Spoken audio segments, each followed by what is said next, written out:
Hey guys, welcome to the channel. Today, we're gonna make gluten-free focaccia.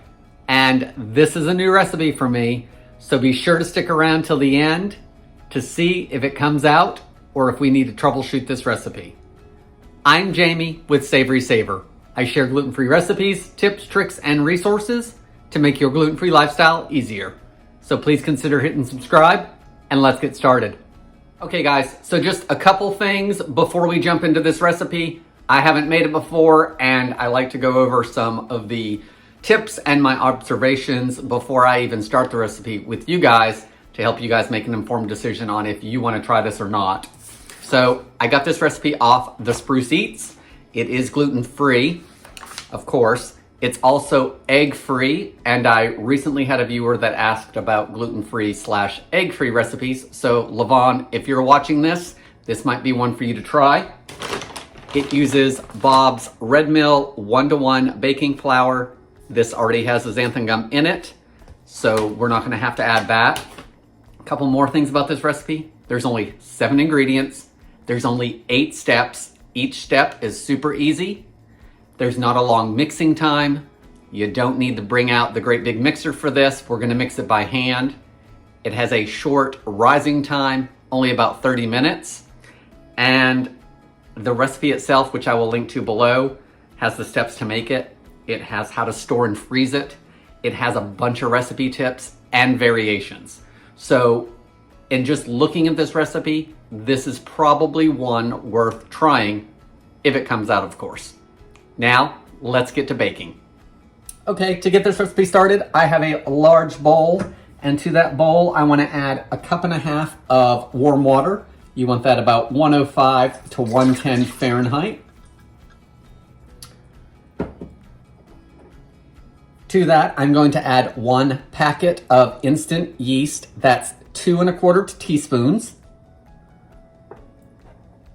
I'm also going to add 1 tablespoon of granulated sugar. I've got a couple things out just because I'm not sure which one's going to work better in the end. So I'm going to start with my wooden spoon and just mix everything up and dissolve that sugar a little bit. Give that yeast something to feed on. I'm going to put that to the side for just a minute. I have my oven preheated to the lowest setting, and mine goes down to 170. And I only preheat it for about a minute and then I turn it off. That's how I like to proof my dough, just because it's enclosed and it's nice and warm in there, and sometimes it can be drafty in the kitchen. So I've got that going. I'm gonna put this to the side. Now we wanna mix our dry ingredients. I'm using Bob's Red Mill 1-to-1 baking flour with the xanthan gum. This is 2 1/4 cups of it. I have measured by volume, not by weight.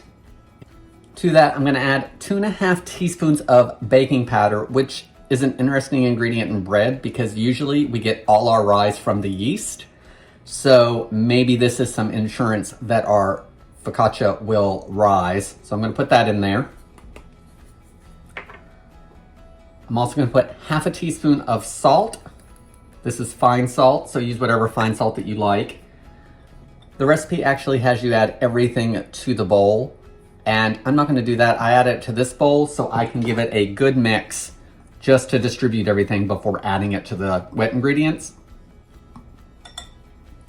Okay, that only took a minute. We need to add it to our wet ingredients, but I'm just gonna give the yeast 1 or 2 more minutes to activate and then we'll move forward. Okay, so our yeast and water and sugar has been sitting for about 5 minutes. We need to add the dry ingredients along with some olive oil, which is very, very typical in focaccia, in the dough as well as on top of the dough. So we're gonna add 3 tablespoons. I am gonna add it before I add the dry ingredients. The recipe does not state to do that. Here's our 3rd tablespoon, and you will need this later, so don't put it too far. Let's add our dry ingredients. And next we wanna mix it until it's combined. The recipe does say it will be thinner than a typical bread dough, which if you're gluten-free baking bread on a regular basis or have before, you know that is very typical. It does not say how long to mix it, but if you've watched my pizza crust video, I'm gonna mix it for about a minute just to make sure everything's well combined. I will switch over to the spatula if needed, but I'm gonna try it with the wooden spoon first.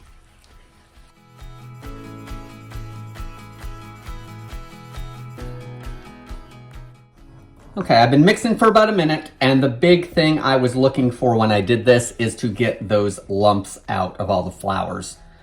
So it's been mixed. I am gonna switch to my spatula here, and I'm gonna scrape everything down to the bottom of the bowl, so let's do that.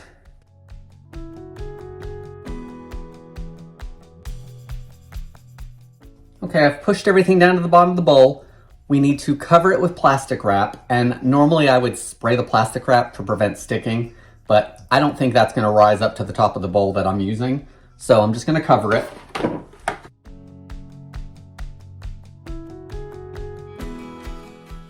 Now that it's covered in plastic wrap, I'm gonna put it in the oven that of course is off for about 20 minutes to start rising.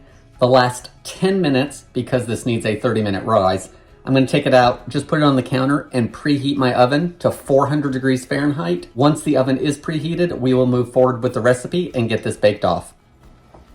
So it's been 30 minutes. My oven is actually preheated and ready to go. The dough did not rise up to the top, but we definitely have some good rise there from the yeast. For baking this, it says that you can bake it either in a 9x9x2 or a 9x13. I'm gonna do it in a 9x9x2 just because I want that thicker bread that focaccia is like. It does look like it's gonna definitely fill that pan. The recipe says to use a tablespoon of oil in the bottom of the pan, and let's see what that looks like because I feel like that's not very much.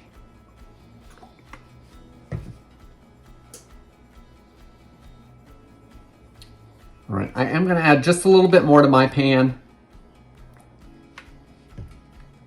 That was probably about another half tablespoon. You wanna add probably more than, probably around 2 tablespoons if you're using a 9x13. Let's make sure it's all over the pan. Got my spatula, that'll help spread it around because we want it to cook in that olive oil. That's gonna help the outside of the bread crisp up a little bit like focaccia does. Next, we wanna put our dough into the pan and then we're gonna go over it and press it down. So I'm gonna use this spatula again. It's already got some oil on it, which should help it come out of the bowl.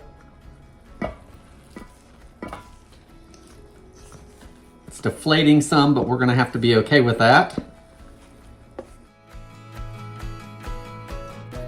Okay, it's in the pan and it says with lightly oiled fingers to press everything to the sides of the pan.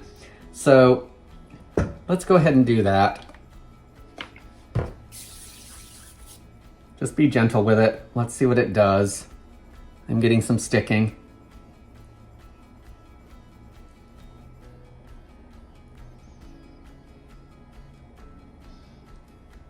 Since I'm getting quite a bit of sticking and it's not really spreading for me, I'm gonna wash my hands off real quick. Let's see if the spatula does a better job of that. Now let's try using this to spread it out. This seems to be working better than my fingers were for it. So we're gonna spread it out, and you wanna try to flatten it a little bit too, just to get a little more even. Now typically with focaccia, you would stick your fingers down in there and that's gonna give it some pockets to hold all the olive oil. So the recipe says to poke dimples in the dough and then drizzle another tablespoon on top. I think I'm gonna reverse that because if I start doing that, it's gonna be all sticky on me. So let's actually measure. We're gonna do a tablespoon of oil.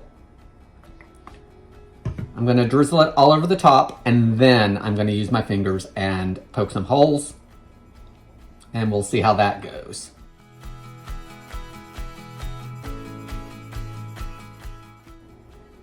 That seems to be working a little bit better than what the directions I feel say.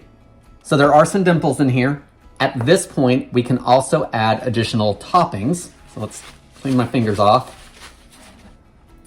The recipe gives probably 8 to 10 options that you could do if you want for toppings. Tomatoes, caramelized onions, mushrooms. I'm gonna go traditional with a little bit of rosemary on half of it. And I'm gonna do some Parmesan on the other half and maybe a little carryover on the rosemary half. Tara doesn't like rosemary, so I'm gonna leave hers half without it. Let's do some Parmesan on her half.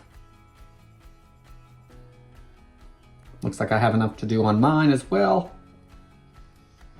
Now, of course, we need to bake this off 400 degrees for 20 to 25 minutes. Your focaccia should be golden, and we are gonna temp it. It should temp somewhere between 200 and 210 degrees Fahrenheit. So about that 20 or 25 minute mark, I am gonna get that thermometer out. We wanna make sure it's done all the way through. Once it comes out of the oven, we're gonna let it cool for probably 15 minutes or so before I take it out of the pan. So we'll be back in just a couple minutes. So here is our baked gluten-free focaccia. It baked for 25 minutes. It is temping at 205 or a little higher. I wanted that between 200 and 210, so we're good there. It puffed up quite a bit, and I like the rise. I'm not sold on the golden part yet, but the texture on the top is really good. I'm gonna let this cool for 10 to 15 minutes, probably the 15-minute mark. And then we'll take it out and see how golden it is in the pan. Maybe it needs a little more olive oil on the bottom of the pan. But I do like the rise and the texture of this crust. So now we're just gonna need to let it cool and give it a taste.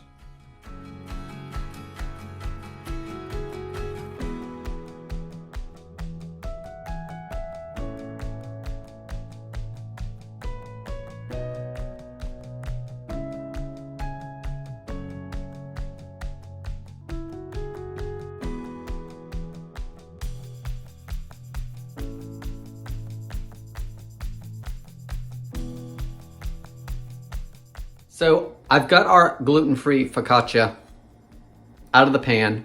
It's cooled off some, and I have to say it may be going back in the oven for a few minutes, even though it's out of the pan, because it's not cooked all the way through from what I can tell. So the top part is cooked really well. It's golden all over, and it temped at 200 and some degrees. The bottom part, where the olive oil was, is pretty wet still. So I am gonna try it. We're gonna see how it is, and then maybe we'll troubleshoot and see where we go from there. So the tear, it tears like bread. It's got a good tear to it. Let's give it a taste. I do have that bottom portion. This is gummy and not cooked all the way through. Let's see if I can just get the top portion.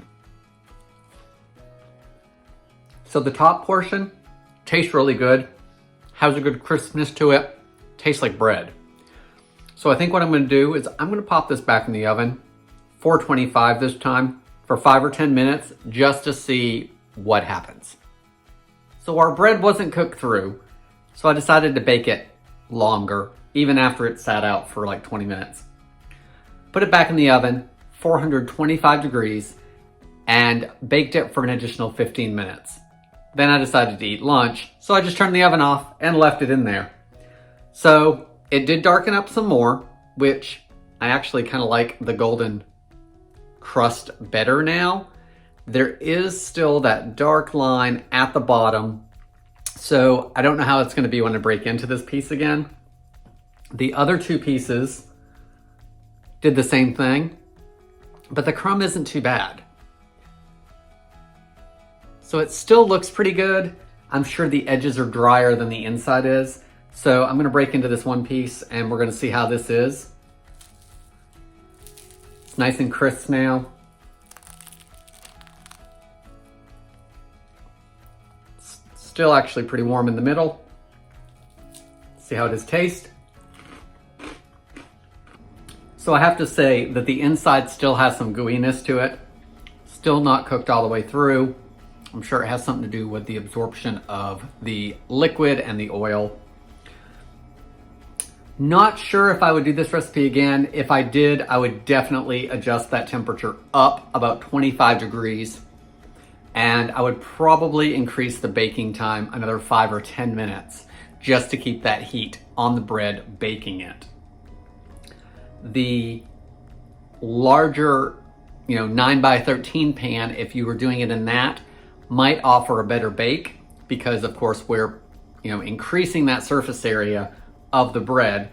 So it may be that just me using the square pan didn't allow the cook time that it needed. Guys, you guys are always great at putting your comments below on how you would troubleshoot something like this. Please leave me those comments below so others can see what might help with their bread concerns and issues, whether it be with this gluten-free focaccia or something else. I think I'm going to try to salvage what I can of this bread. There are plenty of freezing tips, storage tips, and tips to top this bread if this is something you want to try at home. Sometimes recipes are great, sometimes they aren't. This one's somewhere in the middle. Guys, I want to thank you so much for watching. That's all I have for today, and I hope to see you in the next video.